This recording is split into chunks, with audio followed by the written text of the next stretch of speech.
ರಾಜ್ಯದಲ್ಲಿ ಗೋಹತ್ಯೆ ನಿಷೇಧ ಕಾನೂನು ತರಲಾಗಿದೆ. ಆದರೂ ಕೂಡ ಗೋಹತ್ಯೆ ನಿಷೇಧ ಕಾನೂನಿಗೆ ಡೋಂಟ್ ಕೇರ್ ಅನ್ನಲಾಗ್ತಾ ಇದೆ.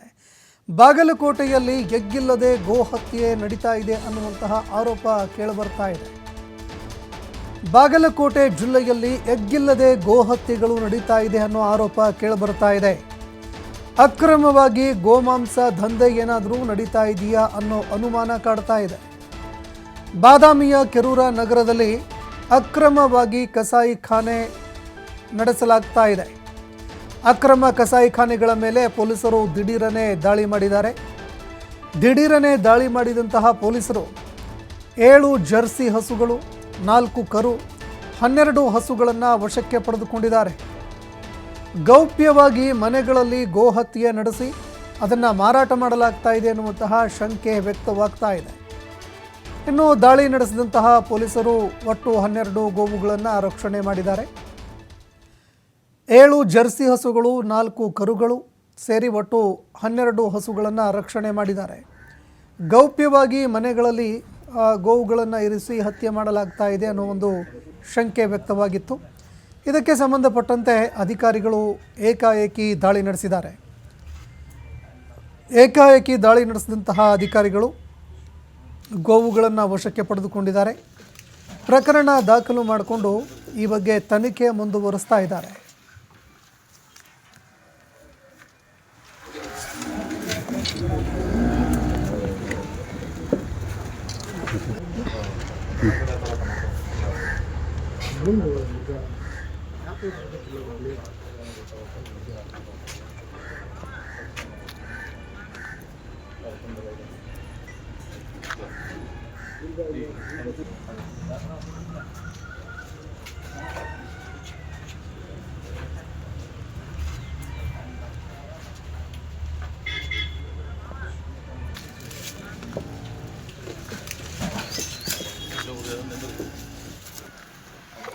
ಇನ್ನು ದೃಶ್ಯಾವಳಿಯಲ್ಲಿ ನೋಡ್ತಾ ಇದ್ದೀರಿ, ಏಕಾಏಕಿ ಪೊಲೀಸ್ ಅಧಿಕಾರಿಗಳ ತಂಡ ಈ ಒಂದು ಗೋಮಾಂಸವನ್ನು ರಫ್ತು ಮಾಡ್ತಾ ಇದ್ದಾರೆ. ಗೋಮಾಂಸವನ್ನು ಇಲ್ಲಿಂದ ಬೇರೆ ಬೇರೆ ಭಾಗಗಳಿಗೆ ಕಳಿಸಲಾಗ್ತಾ ಇದೆ ಅನ್ನುವಂತಹ ಒಂದು ಶಂಕೆಯ ಮೇಲೆಗೆ ಅಧಿಕಾರಿಗಳು ಏಕಾಏಕಿ ದಾಳಿ ಮಾಡಿದರು.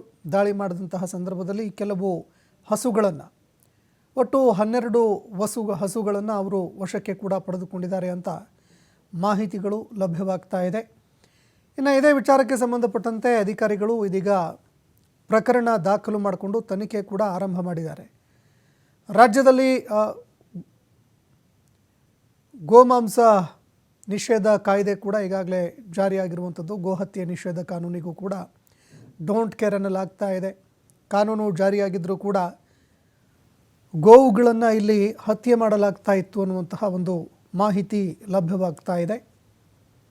ಇದಕ್ಕೆ ಸಂಬಂಧಪಟ್ಟಂತೆ ಪೊಲೀಸ್ ಅಧಿಕಾರಿಗಳ ತಂಡ ಇಲ್ಲಿ ದಾಳಿ ನಡೆಸಿ ಗೋವುಗಳನ್ನು ರಕ್ಷಣೆ ಮಾಡಿದ್ದಾರೆ ಅನ್ನೋ ಮಾಹಿತಿ. ಮತ್ತೊಂದೆಡೆ ಇದಕ್ಕೆ ಸಂಬಂಧಪಟ್ಟಂತೆ ಪ್ರಕರಣ ಕೂಡ ದಾಖಲು ಮಾಡಿಕೊಂಡು ತನಿಖೆ ಮುಂದುವರಿಸಲಾಗ್ತಾ ಇದೆ. ಎಲ್ಲಿಂದ ಈ ಹಸುಗಳನ್ನು ತರಲಾಗ್ತಾ ಇತ್ತು, ಅದೇ ರೀತಿಯಾಗಿ ಯಾವ ರೀತಿಯಾಗಿ ಗೋಮಾಂಸವನ್ನು ಇಲ್ಲಿಂದ ಬೇರೆಡೆಗೆ ಸ್ಥಳಾಂತರ ಮಾಡಲಾಗ್ತಾ ಇತ್ತು, ಈ ಎಲ್ಲ ವಿಚಾರಗಳಿಗೆ ಸಂಬಂಧಪಟ್ಟಂತೆ ತನಿಖೆ ಕೂಡ ಮುಂದುವರಿಸಲಾಗ್ತಾ ಇದೆ.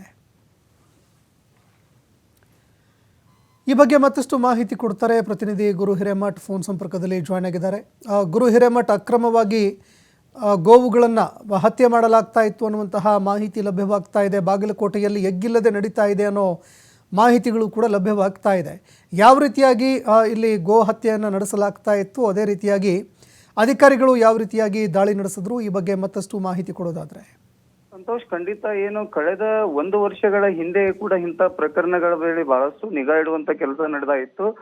ಬಾದಾಮಿಯಲ್ಲಿ ಹಿಂದೂ ಜಾಗರಣ ವೇದಿಕೆ ಸಾಕಷ್ಟು ಪ್ರತಿಭಟನೆ ಮಾಡೋದ್ರ ಮೂಲಕವಾಗಿ ಇಲ್ಲಿ ಕಸಾಯಿಖಾನೆ ಆರಂಭವಾಗಿದೆ, ಅವರ ಮೇಲೆ ನೀವು ಹೆಚ್ಚು ಕ್ರಮಗಳನ್ನು ತೆಗೆದುಕೊಳ್ಬೇಕು ಅನ್ನೋ ನಿಟ್ಟಿನಲ್ಲಿ ಈಗಾಗಲೇ ಸಾಕಷ್ಟು ಬಾರಿ ಪೊಲೀಸ್ ಅಧಿಕಾರಿಗಳಿಗೆ ಮನವಿಯನ್ನ ಕೂಡ ನೀಡಿರುವಂತದ್ದು. ಮುಖ್ಯವಾಗಿ ಕೆರೂರು ಪಟ್ಟಣ ಪಂಚಾಯತಿ ಪಟ್ಟಣಕ್ಕೆ ಸಂಬಂಧಪಟ್ಟಂತೆ ಸಾಕಷ್ಟು ಬಾರಿ ಅಲ್ಲಿಯ ಪ್ರಕರಣಗಳ ಹಿಂದೆ ಒಂದು ಏನು ಆ ಶೆಡ್ಗಳಲ್ಲಿ ಗೋಮಾಂಸವನ್ನ ಮಾರಾಟವನ್ನ ಮಾಡ್ತಾರೆ, ಅದರ ಜೊತೆಗೆ ಗೋವನ್ನ ಹತ್ಯೆ ಮಾಡ್ತಾರೆ ಅನ್ನೋ ನಿಟ್ಟಿನಲ್ಲಿ ಸಾಕಷ್ಟು ಪೊಲೀಸರಿಗೆ ಕೂಡ ಮಾಹಿತಿಯನ್ನ ಕೂಡ ಅಲ್ಲಿಯ ಜನರು ಕೂಡ ನೀಡಿರುವಂತದ್ದು. ಹೀಗಾಗಿ ಎಲ್ಲೊಂದ್ ಕಡೆ ಪ್ರತಿ ಬಾರಿಯೂ ಕೂಡ ಈ ರೀತಿ ಘಟನೆ ನಡ್ಲಿಕ್ಕೆ ಬಾದಾಮಿಯ ಸುತ್ತಮುತ್ತಲು ಇರ್ತಕ್ಕಂತ ಏನು ಅಲ್ಲಿ ಗೋವನ್ನ ಸಂತೆ ಇರತ್ತೆ, ಆ ಸಂತೆಯಲ್ಲಿ ಆ ವ್ಯಾಪಾರ ಮಾಡ್ಲಿಕ್ಕೆ ಬಂದಿರತಕ್ಕಂತ ಏನ್ ವ್ಯಾಪಾರಸ್ಥರಿದ್ದಾರೆ, ಆ ವ್ಯಾಪಾರ ಮಾಡ್ಲಿಕ್ಕೆ ಬಂದಿರತಕ್ಕಂತ ಗೋಗಳನ್ನ ಖರೀದಿ ಮಾಡಿ ಅವನ್ನ ಒಂದು ಕಡೆ ಸೆಡ್ಡಿನಲ್ಲಿ ಒಂದು ಕೂಡ ಹಾಕುವಂತ ಕೆಲಸವನ್ನ ಮಾಡ್ತಾರೆ ಅನ್ನೋದೊಂದಿಷ್ಟು ಮಾಹಿತಿಯನ್ನ ಕೂಡ ಅಲ್ಲಿ ಪೊಲೀಸರು ಕಲೆ ಹಾಕೋ ನಿಟ್ಟಿನಲ್ಲಿ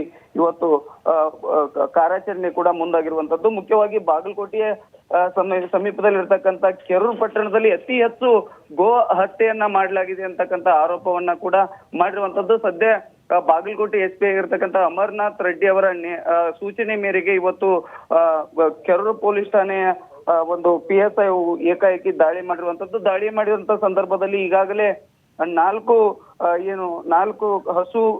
ಹಸುಕರಗಳು ಮತ್ತು 12 ಹಸುಕರಗಳ ಸಮೇತ 7 ಜರ್ಸಿ ಆಕಳಗಳು ಕೂಡ ಅಲ್ಲಿ ಪತ್ತೆಯಾಗಿರುವಂತದ್ದು. ಈಗಾಗಲೇ ಪೊಲೀಸರು ಯಾರೆಲ್ಲ ತನಿಖೆಯಲ್ಲಿ ಯಾರೆಲ್ಲ ಭಾಗಿಯಾಗಿದ್ದಾರೆ, ಅವರ ಜೊತೆಗೆ ಯಾರೆಲ್ಲ ಈ ಪ್ರಕರಣದಲ್ಲಿ ಇದ್ದಾರೆ ಅನ್ನೋದನ್ನ ಮಾಹಿತಿಯನ್ನು ಕೂಡ ಈಗಾಗಲೇ ಕಲೆ ಹಾಕಿರುವಂತಕ್ಕಂಥದ್ದು. ಇದರ ಜೊತೆಗೆ ಎಲ್ಲಿಗೆ ಇದನ್ನ ಮಾಂಸವನ್ನ ಸಪ್ಲೈ ಮಾಡ್ತಾ ಇದ್ರು, ಇದರ ಹಿಂದೆ ಯಾರೆಲ್ಲ ಇದ್ದಾರೆ ಅನ್ನೋದನ್ನ ಈಗಾಗಲೇ ಪೊಲೀಸರು ತನಿಖೆಯನ್ನ ನಡೆಸಿದ್ದಾರೆ. ಸಂತೋಷ್, ಧನ್ಯವಾದಗಳು ಗುರು ಹಿರೇಮಠ್ ನಿಮ್ಮೆಲ್ಲ ಮಾಹಿತಿಗೆ.